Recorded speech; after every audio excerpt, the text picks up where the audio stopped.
This is an honest look at Miku from the quintessential quintuplets and will have spoilers up through the end of the Sister War arc of the manga. Miku is the third sister and the one with the widest fanbase. I'll get to my theory on why that is towards the end, but for now, like all her sisters, there's a lot of characterization to get through. Miku is the first one to undergo any kind of arc. She was first introduced as a quiet, deadpan, serious girl whose emotions were difficult to get a read on. She also had little respect for Futaro at first, doubting his abilities to tutor them and asking for someone older and more qualified. For Futaro to get through to her, he has to convince her that there is something she can gain from him.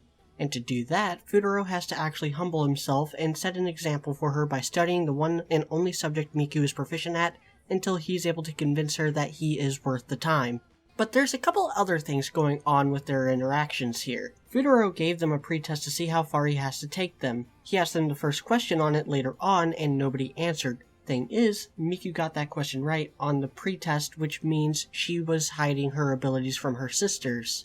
Miku thinks of herself as a loser, especially compared to her sisters. Like Nino, she puts a lot of stock in them being identical, so she's ashamed to like things they don't. Hell, it's not until she has that heart-to-heart discussion with Nino in Seven Goodbyes that she confesses to always being interested in Sengoku-era warlords. And so, the last push Futaro had to give her was to show her how no two girls got the same question right. Anything she can do, they can do, and anything they can do, she can do. Thus, the pathway to victory is shown, but they must all work together. Miku stays pretty close to the center of the spotlight for a long time after this. A large reason is because she grows fond of Futaro. He was the first person to make her feel good about herself and give her confidence in what she likes. At their core, each of these girls is some form of idiot. Ichika was a dream-chasing idiot, Nino was a family-loving idiot, and Miku is a pessimistic idiot. Most of her arcs revolve around her negatively comparing herself to her sisters. For instance, the bonfire arc pairs her off with Ichika. Miku is responsible for creating a situation in which Ichika has to dance with Futaro. She and Futaro both know about the binding legend, but Ichika did not until Futaro tells her when they're trapped in the shed. Miku is struggling with the difference between fair and equal. She never felt this way about someone before, and she's still trying to figure it out. She figures out that she just wants to spend all her time with Futaro, but that's not quote-unquote fair to the others. Most of all Ichika, who is also in the process of falling for him. But then while trapped in an igloo with Futaro hiding from Yotsuba, he mentions how he refuses to deny Yotsuba's efforts, and he won't deny anyone's efforts. And this is so freaking important for a teacher. Y'all have no idea. Anyway, so from this point on, Miku tries to be the kind of girl Futaro will fall for. One of the main things on her checklist is learning to cook, and another is being the best student. Also, she defends Futaro a lot, which leads to her instigating the Seven Goodbyes arc. She pairs up with Futaro to get through to Nino, and though I love these moments, they don't do anything for her as much as she does stuff for other characters like Nino. And then the final exams happened. She planned to get the best grades because if she does, her efforts will be acknowledged. It'll be proof that she put in more work than the others, and is most worthy of graduating from student to girlfriend. But then Ichika ends up getting the best grades. All that confidence she's built up goes out the window. She starts negatively comparing herself to Ichika again. She pulls some strings to get her family and Futaro's in a resort at the same time for break, thus beginning the scrambled eggs arc. But in that same lead up, she runs into Futaro.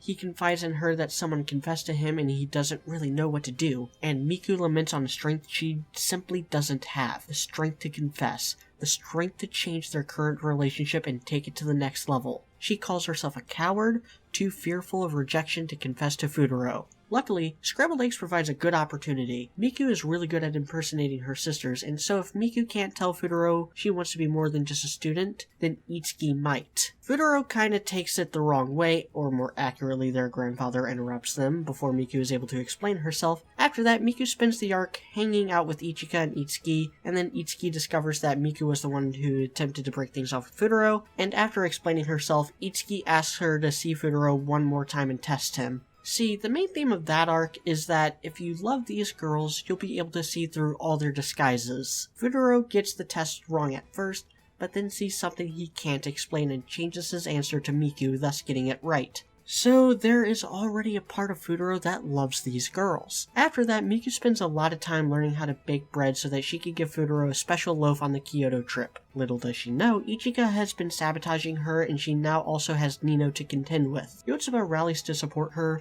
so that, if nothing else, Futaro will see and acknowledge that effort. It fails at first, and she hides away the entire second day of the trip. Then on the third day, all her sisters rally to her aid and make sure her alone time with Futaro goes well. Her lesson in all this is that competing can be scary, but she should stay confident and know that her sisters will support her even if they're all competing against each other. And this all goes back to those qualities that made Miku popular to begin with. Her nerd streak and awkwardness is something readers of this manga are sure to resonate with. Thus, her arc is indicative of the entire series. Only one girl can be the bride, but everyone wins because they all get Futaro as part of their family, and Futaro is someone who's capable of loving all of them to some extent. This level of relatability, plus how much focus she got early on, is what led to her exploding in popularity, which maintains to this day. And if you want to keep me from exploding, like, comment, share, and subscribe, and support me on Patreon. Every little bit helps me get these videos out faster and of a higher quality.